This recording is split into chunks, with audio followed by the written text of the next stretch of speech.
Many years ago, a colleague of mine described his first sports memory: Roger Maris's 61st home run. How lucky, I thought, that his first sports memory was documented in highlight reels, newspaper accounts, and history books.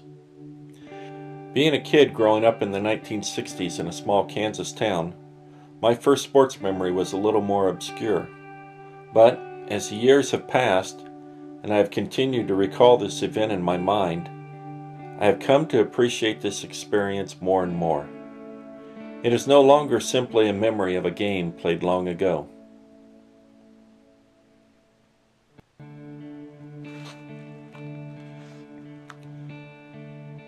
The glory days of Kansas high school basketball stretched over a quarter century, from 1941 to 1966, when the sport bound together communities across the state. It was a time before school consolidations, when more than 600 high schools competed each year in tournaments for the title state champion.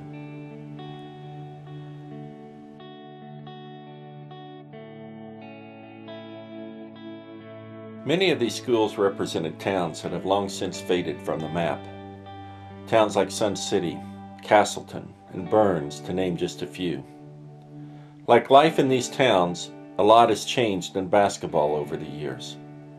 Somewhere along the way, the crossover dribble was invented, and the short shorts eliminated. But in the spring of 1966, one thing had not changed. Basketball was still king.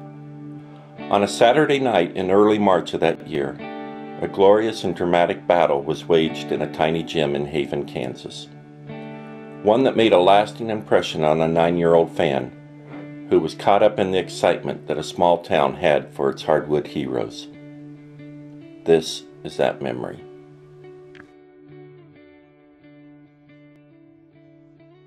We knew we had a special team because 3 of us had started our junior year, and a couple others. Of course, Mike and I, we were from before kindergarten, so we were so close. And Mike, Bill, Daryl.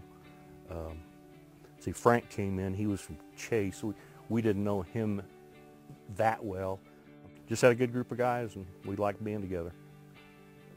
And of course, adding Earl, we knew we were going to be pretty good. I think. I don't know that we knew we'd have that successful of a season. Of course, our goal was to make it to state and, of course, win it.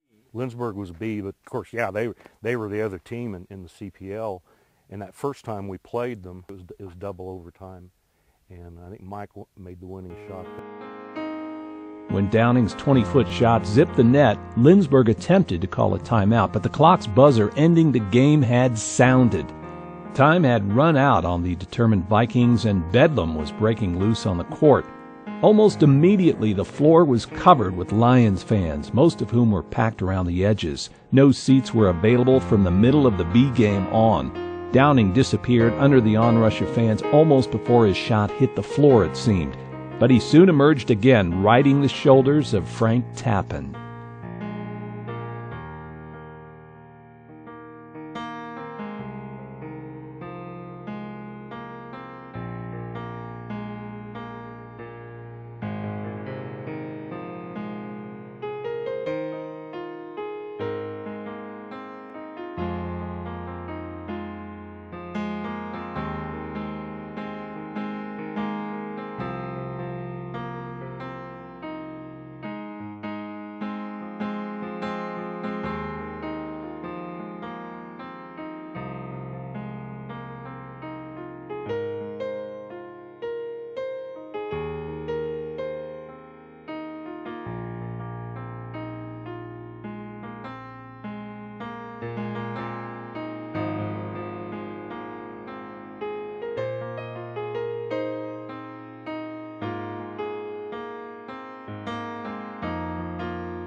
That was our goal, and we set goals to win the league, and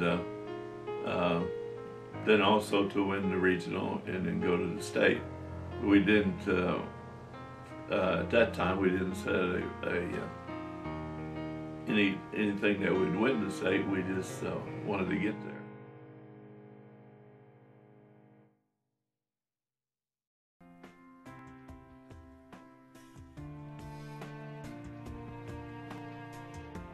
Played Medicine Lodge the first game, and we just came out of the gates. I think we were up 10 or 12 in just a couple of minutes.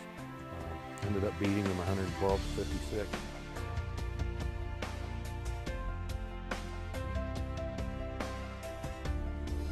We were pretty hyped going into the game against Haven. We played a pretty good game, but Haven couldn't miss. People, look, we had probably a better chance of losing that game because Darrell made a shot at the end that if he'd missed, we would have lost. I remember when the game started, there were people lined up to the edge of the floor, and actually some of them were on the floor, and you had to take the ball out inside, move up to take it out because there wasn't room to get out of bounds. You had to be on the floor when you threw it in. So it was a big crowd. I remember that. Both teams were tense at the opening, and to top off Lions' problems, starter David Moody was whistled for 2 fouls before there was even a score in the ball game. As the game progressed, the Buhler Crusaders took complete control of the court, and after 1 quarter of play led 15-9. There was little doubt that the Lions' remarkable season was facing an inglorious end, a substantial defeat at the hands of an underdog. With 5 minutes remaining in the half, Buhler appeared well on its way to posting a rout. Lions was down 13, 24-11, but the Lions fired away in desperation to close within 8, 32-24 by the halftime. Buhler so dominated the action in the first half that it seemed improbable to even the most optimistic that the Lions could rebound.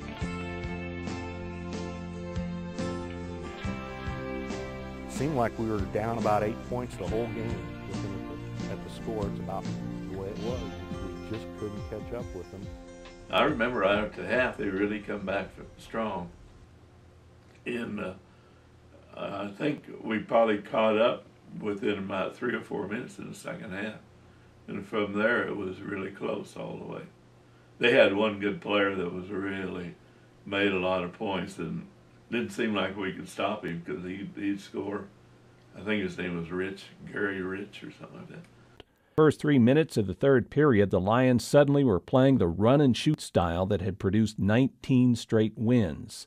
Bill Belong poked through 3 straight field goals from inside to pull the Lions within 2, 32-30, with 5:20 in the period.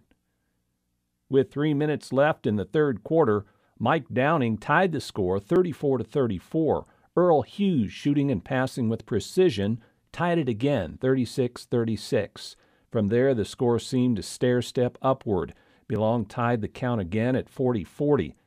With 2:47 remaining in the third period, David Moody tipped in 2 after grabbing a rebound to give the Lions their first lead in the ballgame, 42-40. But the Crusaders were back in the lead, 48-46, going into the final quarter.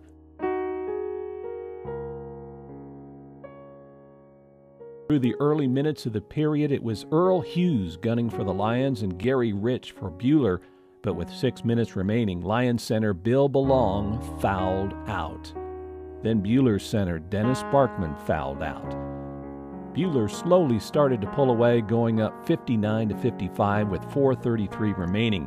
As Gary Rich jumped the Crusaders ahead time and again, Lions stayed right behind with shooting of Darrell Fry and Earl Hughes and David Moody.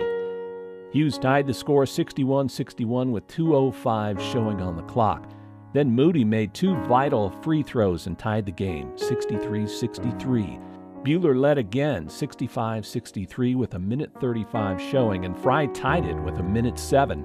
The Crusaders decided to play for the last shot of the game, but with 17 seconds showing, turned the ball over on a traveling violation. A shot by Fry at the buzzer missed the mark, and after 32 minutes of action, the game was tied, 65-65. In overtime, Buhler quickly jumped to a 4-point lead, 69-65, but Fry answered with field goals on consecutive possessions and a pair of charity shots to pull the Lions within 1, 71-70 with a minute showing. With 28 seconds remaining and the score tied at 73, David Moody was fouled and converted both attempts, moving Lions into its first lead of the overtime, 75-73. But with 16 seconds left, John Schmidt connected on a long shot for Buhler, tying the score again at 75-75. Have a timeout, and we talked about it, exactly what the play was. Probably Darrell in the corner or Earl out top of the key. Those were where they usually shot. And that was kind of our philosophy. Whoever was scoring, that's who the ball should go to. Whoever was having a good game. And as I said, I know it was to either get the ball to Earl or to Darrell and let them take the shot, but Buhler knew that too, and so they were guarding them so tight that we couldn't get the ball to them.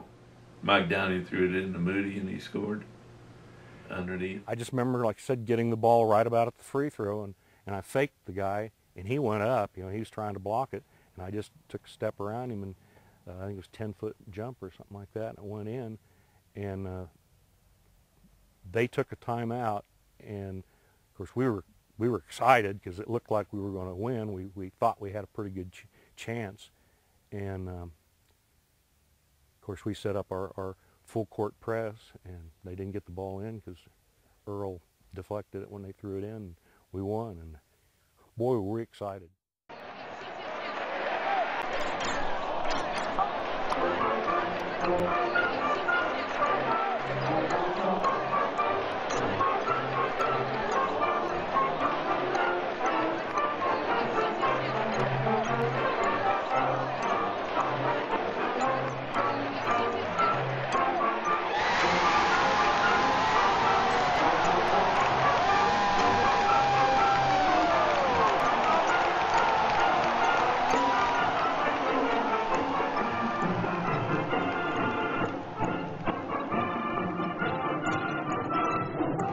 The crowd noise and the newspaper headlines have long since faded.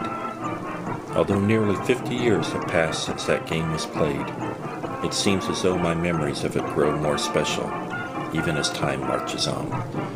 Just as the newspaper predicted, anyone who witnessed the final moments at the Haven Gym live will never forget how exciting it was. For me, those final 5 seconds are frozen in time.